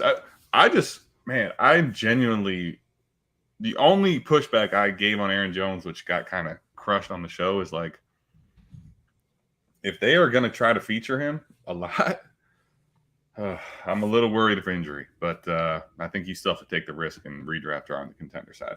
So, yeah, I think 80 targets is definitely coming. I think the thing that's interesting, though, man, is it's a good point you bring up about that. And I think as years go by, especially, we forget a lot of things. Yes. And to me, personally, Mike, I would say this is like we only have 6 people in here, but if you tune into this later, this is one of the biggest edges I play off of in fantasy football and in Dynasty, period. Now, do I get every single one of the calls right? No, fuck no. You can't do that. But I believe that recency bias is one of the absolute most exploitable things in life and in fantasy football and in Dynasty football as well, especially because when the season kicks in, man, gosh, things can get crazy. I mean, yeah, it can really get crazy. And even in the offseason, things can get crazy, right? Last year, I was betting on everybody was sure because of what he said. His words, Mike, his words that he was going to retire. For right or wrong, like the community as a whole was pretty sure he was going to retire based on his ADP. He wasn't being drafted till after Zach fucking Wilson, man. You know, like here's a good one, man. I was thinking about it today on the drive home. Just in general, like shit gets lost, shit gets flipped on its head. We forget shit all the time. Of course. The Aaron Rodgers thing, the immediate thing drives it. You remember when Dalvin Cook was going to get suspended for fucking ever for beating the shit out of some like Army sergeant? Tyreek Hill? What the fuck ever happened to the Dalvin Cook thing? What Dalvin Cook thing? Exactly, man. What about Alvin Kamara? This is like right now when the Alvin Kamara thing happened for about a month or two, it was like, oh, he might not play ever. And I was just thinking to myself, like, yes, Dynasty Alex, thank you. Please do that. Go ahead, Mike. Sorry. I was remembering a time last year where Dalvin Cook was never going to play again because those photos came out and like there was like some random video and it was like Dalvin Cook's getting suspended forever for this. And then we never heard a goddamn thing else out of it. Nothing. Like you and I, the people we hang around, the people we chat with in Discord, right? They're always posting news links and shit we find on Twitter. It's football all the time. And I don't remember seeing a goddamn thing about it since all right. last This brings up a good point. Let me answer Jay's question real quick. Are you buying Lazard? I think truthfully, Mike, for me, the buy window's probably shut. Not in Dynasty. Yeah. In Dynasty, it's still very much open. In redraft, I don't think you can buy guys I listened yet. to your redraft ADP, and I was like, I don't know. In Dynasty, Fuck yeah. He's going in the 12th, 13th round, Adam. I would say this in Dynasty, in a startup, if you can get him in that spot, probably. Adam, right now, Yeah. for your team, Yeah. team building, Okay. Allen Lazard or Rondale Moore? Jesus. I mean, Allen Lazard. Okay. Rondale Moore's going ahead of Allen Lazard in Dynasty. Of course. I mean, and the crazy part is even on a rebuild, like I'm not freaking out about having Rondale Moore shares, which I have way too many of. John Mechie or Allen Lazard? Stop it. This is what I'm saying. The Dynasty window Okay, is very much all right. But here's my point. Jay, are you buying? I think in a startup, I'm targeting him absolutely. Yeah. I think the reality is, though, sometimes ADP is not reflective, and especially in the later rounds. I don't know that you can buy Lazard really cheap anymore and like post-draft stuff. For sure. Now, what are you paying, Mike, right now to answer the question? For Allen Lazard? Yeah, in rookies. Second? Yeah, late second, full send. If you know you're a competitive team and it's your second, I'm throwing it every time for Lazard. After that, though, like, see you. It depends on the piece, and Jesus Christ, I feel like man, the hype's getting crazy. We did a trade show where we talked about trading this year's 209 for Jacoby Myers being a good deal. You don't think I'd do that for fucking Allen Lazard? I'd do that. That's a smash. I like Jacoby too, but I can fully agree Lazard has a higher ceiling. Would you send what projects to be a early 23 second? No. Okay. I think I can buy that. Okay. See, and that's the point, though. I think that people are going to be asking for shit like that, man. I mean, just thinking about it, like all the guys that 23 gets hyped up. There's all kinds of guys for an early 23 second what could project. You know what? Man, we got a bunch of more questions. See, this is why we stick around. We got more questions. This is my fault. This is all my fault. No, because I hastily made the link, and usually it's unlisted because it's a Patreon show. This motherfucker went out public on the YouTube channel. Let's go. So we're out here giving a free episode. So this is what I'm going to call all right. it. You know what? We're going to call it the free episode. That's fine. We'll answer everybody's They get to question. experience what the shit show is like. Look, I still got more to do. We'll hang around. I hope so. I got to piss. Yes, please do that. I'll go ahead, man. Mikey. Yeah, Mikey is fire. He's looking good too, ain't he? Appreciate you, man. Lazard or Myers? Oh my gosh, Lazard. Stop. Yeah, give me Lazard. Easy. Was there another question? Between Lazard and Watkins. Oh my gosh. Where's the Sammy Watkins thing keep coming from? Mike, the first time I heard about it was on the podcast with Gene. I had forgotten he'd even make the Green Bay. I could care less. Yeah. You know what's going to happen? I did see an article where Sammy Watkins says like the best is yet to come in his career. I would hope so. You have not had one so far. God, Jesus, you got to bury him already. He's living, but it's literally the Step Brothers scene. Just let the dirt shower over you. Hey, you got bailed out on the Trevor Lawrence, by the way. So let's go. That's terrible. Hold on. Can I go back? Should I go clown league chat? Bail out. Yeah, Brett bailed you out, buddy. Lazard over 1K this year. Yes. Okay. You know what? No. Let me ask you this, Mike, because this is a very good question. Allen Lazard. Let's pull it up because you said earlier he's never broken, or he's only been at 500 yards. 3 seasons in a row, right?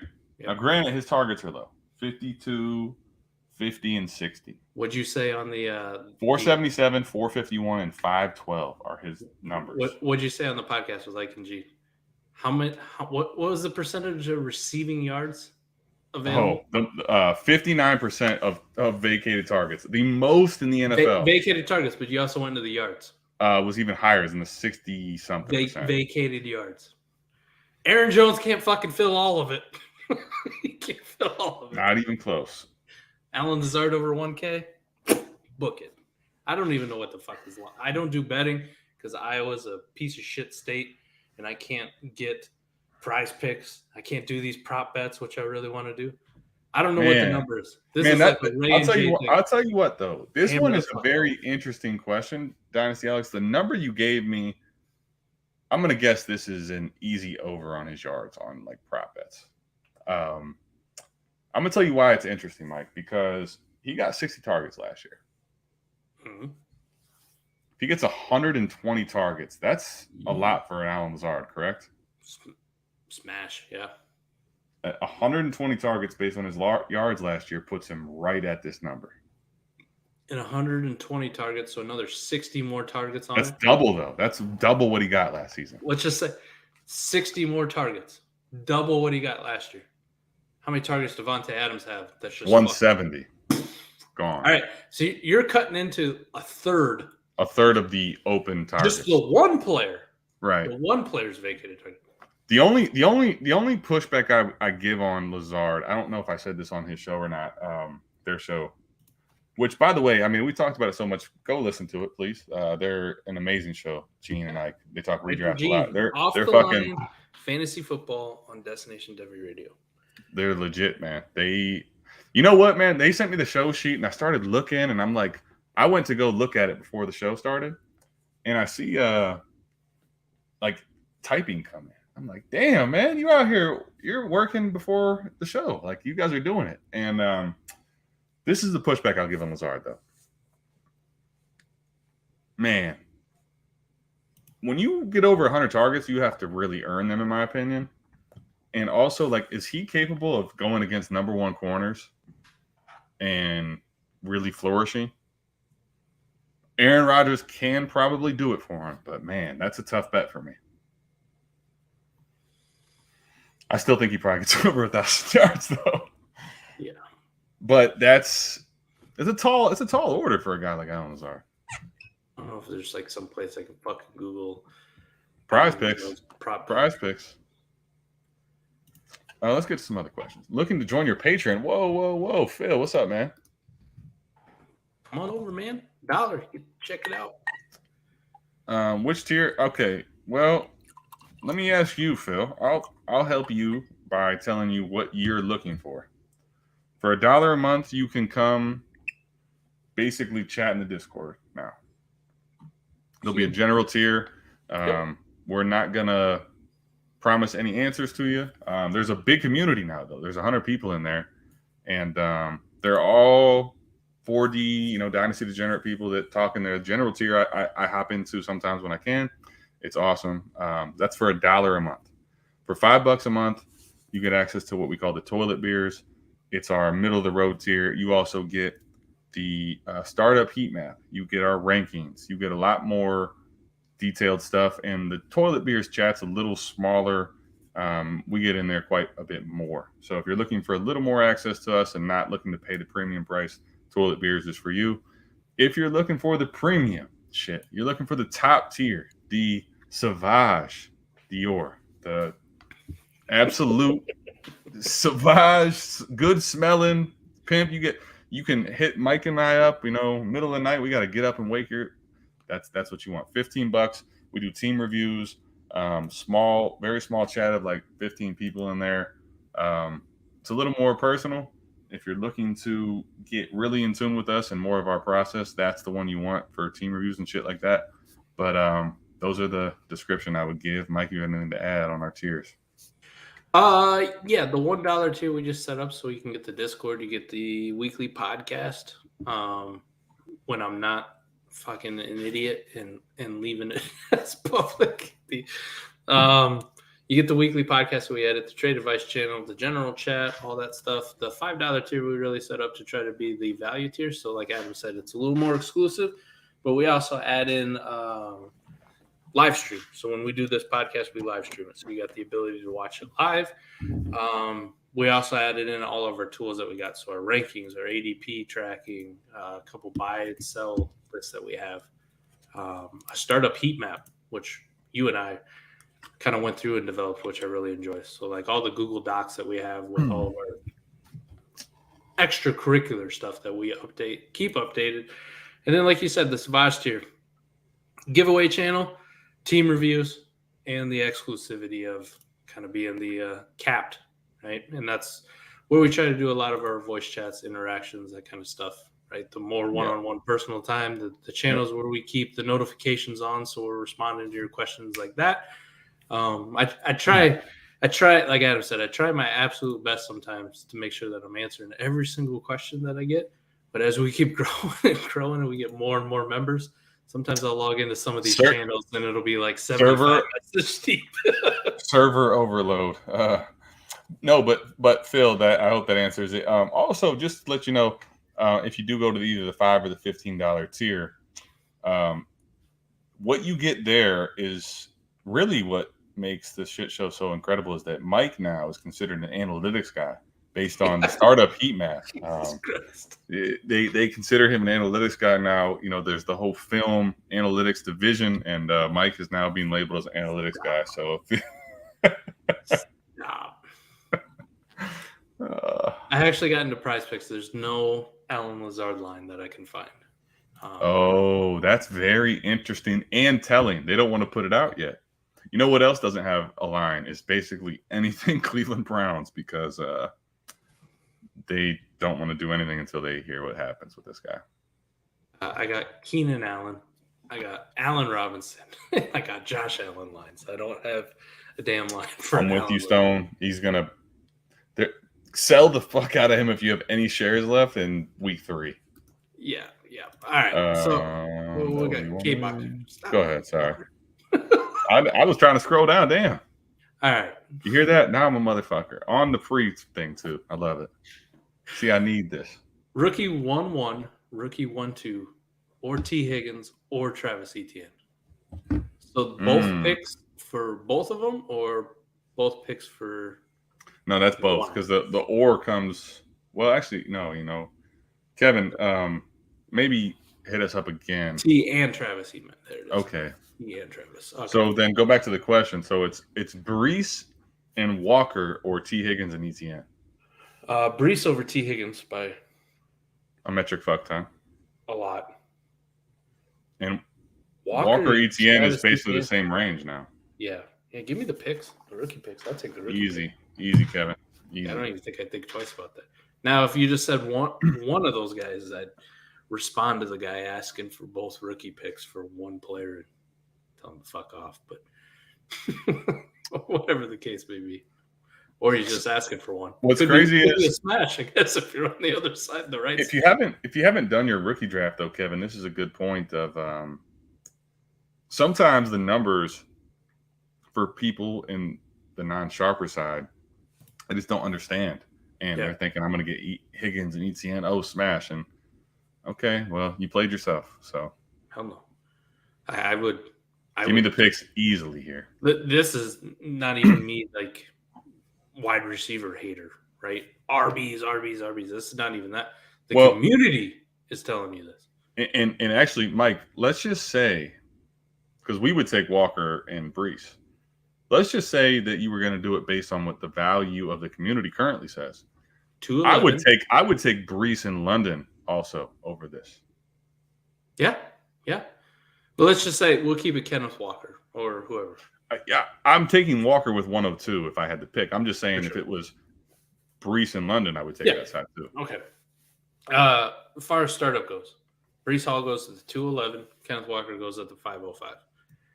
T. Higgins goes at the 309. Okay. And Etienne's like 406, right? Etienne is 407. Yeah, you were pretty damn close. So a mid to late third and a mid to late fourth for a late second and a mid fifth. Give me the Breece side. See, this is where like sometimes you need to either tune into these shows and kind of get the idea or kind of understand the values.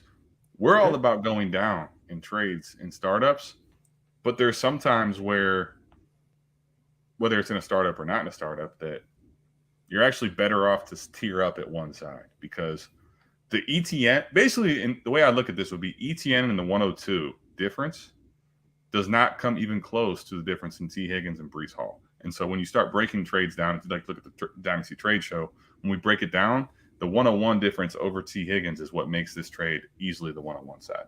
Yeah, for me. What's going on, Joey? Joey, what's up, man? Thanks, dude. We keep trying to get better at them. Better and better, Adam. I definitely do. Adam definitely tries to get better and better. I got a long way to go. The two Discord communities, Destination Devi and ours, provide endless amounts of content in the trade department for us to talk about. Like I have to. It's fun, man. The DD shit show auction. Man, I love that I got so much. Let's get to the shitheads first, though. There is no prop bet for Lazard. I can't find one either, Rico. It's so crazy because what do? You got 60% of targets vacated, and the man's basically been at like an average of 400 yards a season. Like, how do you, as a prop bet maker, make a yardage number for him? You know? Let me see like some of these other ones. Oh, hold on. Look at this. Yeah, we got a analytics guy in the house. Yeah, fucking shit. I love Jay. Gancito, man, talk to him. Hey, by the way, did you send shit from Amazon? Because I think you sent me like this baby nose picker, but I'm not for sure if it was you, and I love it. No, not you. Oh, El Gancito, Mike. Of course, I know you didn't send me shit. Jeez. Yeah, I send you money every month. What more do you want from me? Oh, Jay, you hear that? He's counting your money as his. Damn. I was looking at some other like wide receiver lines just to get a ballpark. Okay. Brandon Cooks is at 950 receiving yards, 950 and a half to be exact. It's so different though because even though he's the number one, he could get traded, and his quarterback's Davis Mills. I would say his like Lazard's receiving. Wouldn't you think it would come in lower than that? But I'm telling you why it's not out there is because it's exactly your point of like, yeah, what do? We don't want to set ourselves up to get slaughtered, right? For people just to make. But if we make it too high, like we've never seen it from him, so how do we not set ourselves up to get slaughtered, right? Like, well, I mean, they've never seen it from Treylon Burks too, and he's set at 850 and a half. Is he really? Yeah. I will tell you this much about those. All right. Interestingly enough, especially with Prize Picks having a push from the Devi side and the Dynasty side, I think those numbers are being driven up by the community. So, like I bet you it did not start at 850. Well, Christian Watson's at 650 and a half. That's an interesting one. These are weird lines, man. What did MVS have last year? Fuck, I don't know. 7 yards.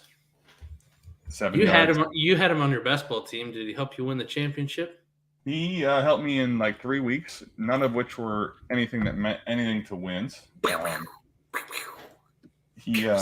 sorry. It's okay.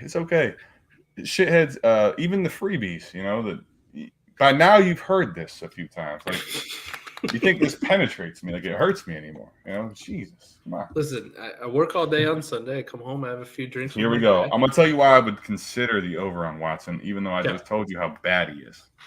Not how bad he is. It's unlikely he sustained success with a guy who's so finicky. MVS in 2020 had 700 yards.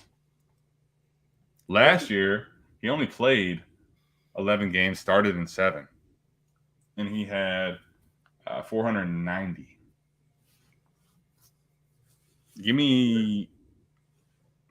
It's a good line. I would consider the over on that one, just because of like what Mike said. Rodgers still has to throw the ball. Like, he doesn't have a choice.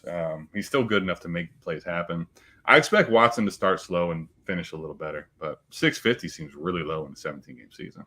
Last one before I fucking bounce out of here on lines, before I get sad that I can't play Prize Picks. God, I wish it. Cortland Sutton, 950 and a half with Russ in town. That seems low. Yeah.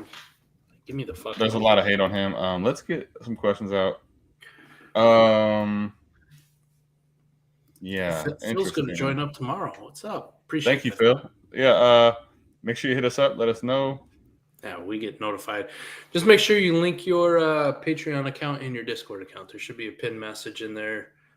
If not, a quick Google search will show you how to do it. It's pretty simple, but if you can't figure it out, DM one of us on Twitter or something. We'll I always stress to the patrons because we got not all of our patrons are signed up for Discord. Somehow we still have a few stragglers, and that's where That's where a lot of the good shit is. A lot, all of, A not lot. a shit ton. Well, you get the weekly show, but I'm just saying, like, you get the good conversation in there. All right.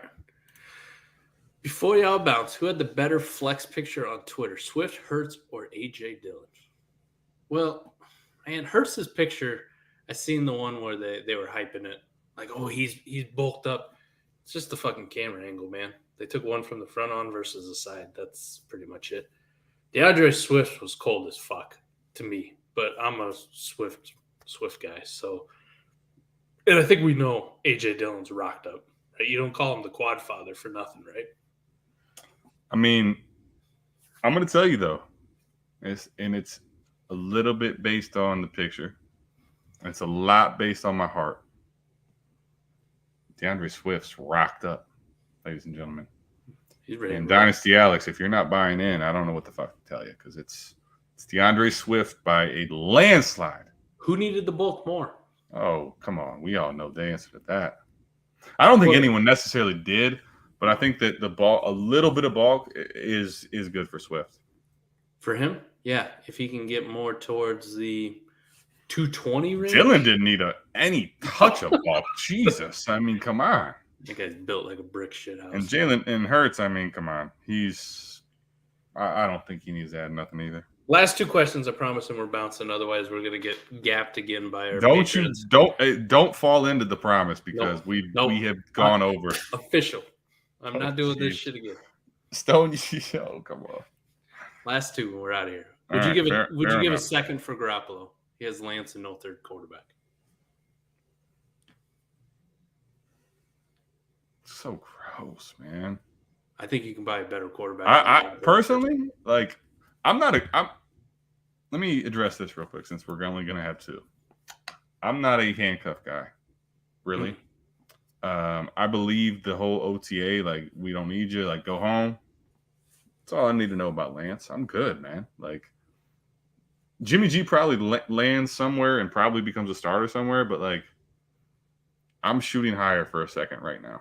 Let me list off some quarterbacks I'd test and see if people would sell you for just a random second. Okay. Right? And maybe you got to add a fourth or some shit, like some kicker. Okay. Yep. Not actual kicker, but you know what I mean. Mm-hmm.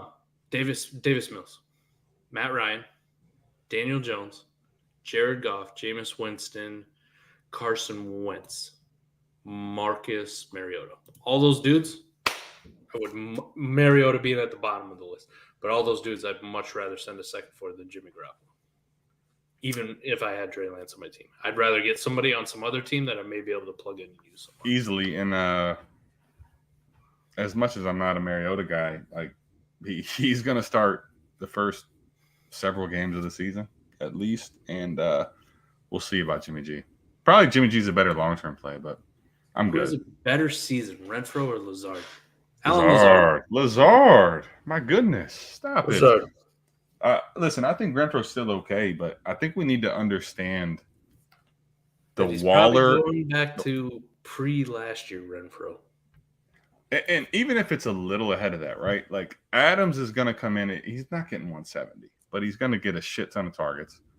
If Waller stays healthy and he's not getting double teams because of Adams, Renfro's going to get targets, but man, let me pull it up. What did he have in targets last year, Mike? Because 128. Stop. He does not see 100 targets. Okay, the years before 71 is rookie year, 77 the second year. So let's just split it right down the middle and say it's 90 targets. Yeah, he's not getting 100, unless there's a significant injury to Waller or to Carr or Waller or Adams. Sorry. So you're looking at like 90 targets, 750 yards, and a couple touchdowns. He's fine. Lazard smashes that, even if the offense is horrible. Renfro was a lot more appealing when Devontae Adams wasn't in town. I also don't think people realize that, like, or I guess he was good. He was good last year, but he really came on when Waller was missing a lot of time. Yeah. So for sure. What was it? 13, 10, 18, 16, 11, 6, 12. And then it was a Hunter Renfro time. Yeah. 18, 18, one bad week, 22, 19, 29, 6, 13, 20, 17. Okay. Yeah. Mike just gave you the numbers for why I've been selling Hunter Renfrow. And if you have a share left or some, what would you say? I would move out. What would you say, Mike? Good question. I'm just saying, I'm thinking like, what's the difference between him and Tyler Boyd? That I want Tyler Boyd. Okay. Tyler Boyd's was about 94 for 800 last year. I think that Tyler Boyd, but he has Joe Burrow and not Derek Carr, as a better quarterback. I think that Tyler Boyd has shown you more consistently, even with competition for targets, that he's capable of putting up numbers. And Renfrow has given you one season of a 8-week heavy weighted performance where Waller wasn't really playing or was hurt. So like, I don't know. I'm not betting on that, man. And I think his ADP is way too high for all that consideration. I don't know. They're pretty fucking even for me. Like, I'm looking at guys who are like 10, 11 point per game scorers, maybe at the wide receiver spot. Go, Mike, real quick. Just humor me, because this is where I'm saying it's not that even for me. Now, is it a huge difference? Probably not. But like, give me Tyler Boyd the last 2 seasons and give me Hunter Renfrow the last 2 seasons points per game. They're not even fucking close. The last 2 seasons? Yeah. So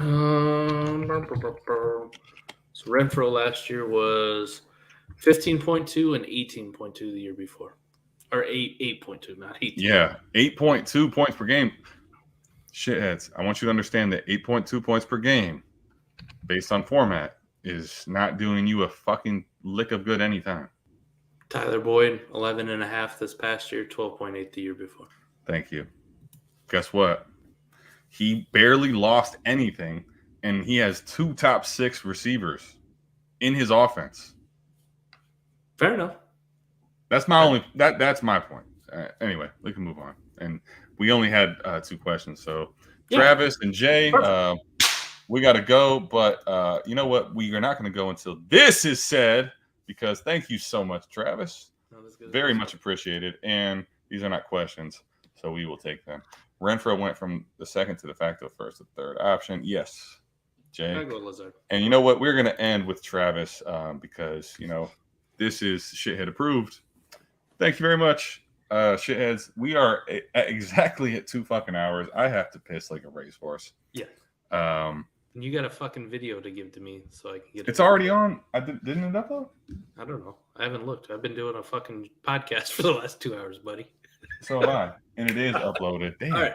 Fine. All right. That's going to do it. We're going to bounce out of here. We love you. Thank you for tuning in. I guess this was the free episode. Hope you enjoyed it. Hope you enjoyed it. We call this the freemium piece. The freemium. Bye.